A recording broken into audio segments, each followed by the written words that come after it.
उलेमाए मेवात की जानिब से राजनीतिक जागरूकता अभियान के तहत मेवात जन अधिकार कॉन्फ्रेंस नूह के सद्भावना मंडप भवन में आयोजित की गई, जिसमें कार्यक्रम की शुरुआत कुरान पाक की आयत की तिलावत के साथ शुरू की गई।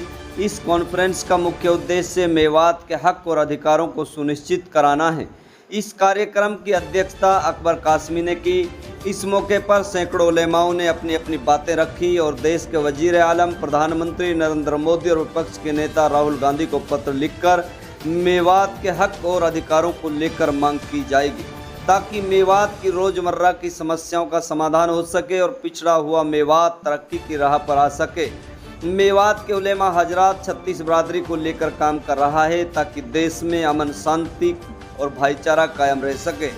वहीं अकबर कासमी ने प्रेस कॉन्फ्रेंस के माध्यम से कहा कि मेवात का उलेमा हजरात अब जाग चुका है और जो हक तलफी मेवात के साथ की जा रही है अब वो सहन नहीं की जा सकती।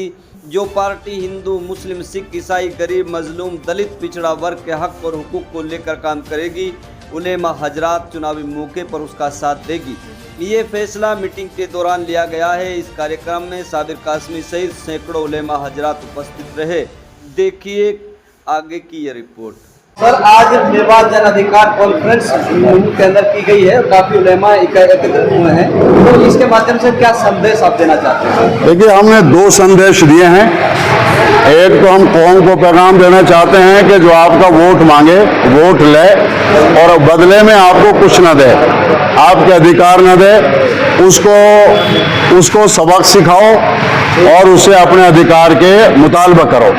मेवात वंचित हो रखा है। मेवात के हक अधिकारों के बारे में राजनीति ने बहुत ज़्यादा हक तलबी की हुई है कि मेवात के दुख और दर्द को अगर उन्होंने समझने की कोशिश नहीं की, वो क्या कर रहे हैं कि एक इस तरह की सियासत ला रहे हैं कि बस वो सारे कौम को, पूरे हिंदुस्तान के लोगों का, वंचित वर्गों का ये दर्द है और वंचित वर्गों में मुसलमान भी हैं। मुसलमान ये चाहते हैं कि पार्टी के निज़ाम के अंदर इंसाफ लाया जाए।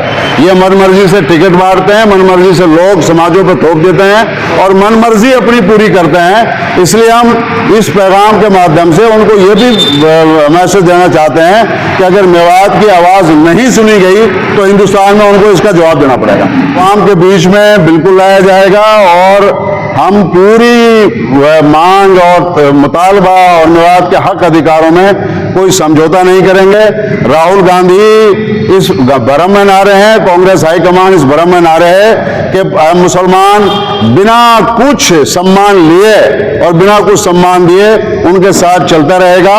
ये पूरी कौम की आवाज़ है जो मेवात से उठाई गई है, हिंदुस्तान के मुसलमानों की आवाज़ है। क्या लगता है सर कि सैकड़ों की तादाद में उलेमा इकट्ठे हुए हैं, तो इस पर कुछ अमली जामा पहनाया जाएगा? बिल्कुल। उलमा, जब आप देखिए, उलमा का लिए सबसे मुश्किल काम ये होता है कि या तो उलमा किसी चीज़ पे आते नहीं हैं, खड़े नहीं होते हैं, और या फिर अगर उलमा खड़े हो जाते हैं तो फिर वो उस बात को अंजाम तक पहुंचाते हैं। अब उलमा अपने हक अधिकारों के लिए, मजलूमों की आवाज़ के लिए 36 कौमों के लिए खड़े हो चुके हैं और ये आवाज़ या तो पार्टियों को सुधार करना पड़ेगा और नहीं तो फिर उलमा इनको अंजाम तक पहुंचाएंगे और तीसरा विकल्प को इस मुल्क में जन्म देंगे। घोषणा पत्र की भी आपने बात की है सर, कि घोषणा पत्र जो नेताओं की तरफ से ले जाएंगे, आप भी अपनी तरफ, पार्टी की तरफ से भी हमें घोषणा पत्र चाहिए और मेवात के जो कैंडिडेट हैं उनसे भी हमें घोषणा पत्र चाहिए, क्योंकि मेवात के मामले डबल है।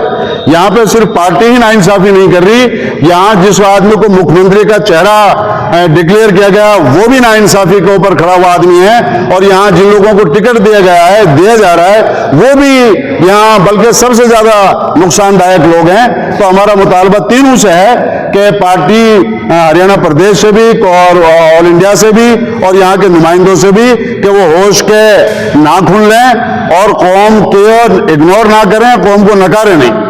मेवात की जनता से क्या अपील करना चाहते हैं? मेवात की जनता अल्हम्दुलिल्लाह खड़ी हुई है। मेवात के लोगों को, मैं सभी को दुख है कि ये नचनिए बने हुए हैं, लड़कियों को नचाते हैं, डांस करते हैं, डीजे बजाते हैं और बेशर्मों की तरह मतलब वोट मांगने का एक भी इनका सभ्य तरीका नहीं है और कौम के लिए घोषणा पत्र जारी नहीं करते। ये नहीं कहते कि हम सब तक गलती हुई है और आगे हम आपके लिए ये काम करेंगे। तो कौम तो दुखी है। कौम को तो ऐसा लग रहा था हमारे खड़े होने से पहले कि हमारे पास कोई विकल्प नहीं है। अब उलमा खड़े हुए हैं तो कौम की चारों तरफ से हमारे पास मैसेज आ रहे हैं कि आप इस आवाज को ताकतवर बनाओ, हम आपके साथ खड़े हुए हैं। और कुछ नहीं पता कि आने वाले 72 घंटों के अंदर, 50 घंटों के अंदर बात किस रुख की तरफ चली जाए। कौम महान है, कौम बड़ी होती है, पार्टी बड़ी नहीं होती। मेवात के खास मुद्दे क्या हैं सर? मेवात के खास मुद्दे यहाँ पे तालीम यहाँ के सबसे बड़ा मुद्दा है।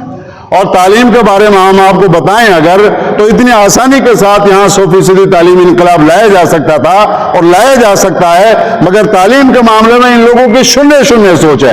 आर्थिक रोजगार का मामला हमारा सबसे बड़ा मुद्दा है और इसी तरह सामाजिक न्याय हमारा सबसे बड़ा मुद्दा है। ये 3 बड़े मुद्दे हैं हमारे। हम मेवात के अंदर जो भी हिंदू मुसलमान और जो भी लोग यहाँ पे हैं, हम सबके लिए रोजगार चाहते हैं, सबके लिए तालीम चाहते हैं। उलमा की सोच छोटी सोच नहीं है, उलमा सबके लिए हैं, 36 कौम के लिए, इस मुल्क के लिए, इस इलाके मेवात के लिए।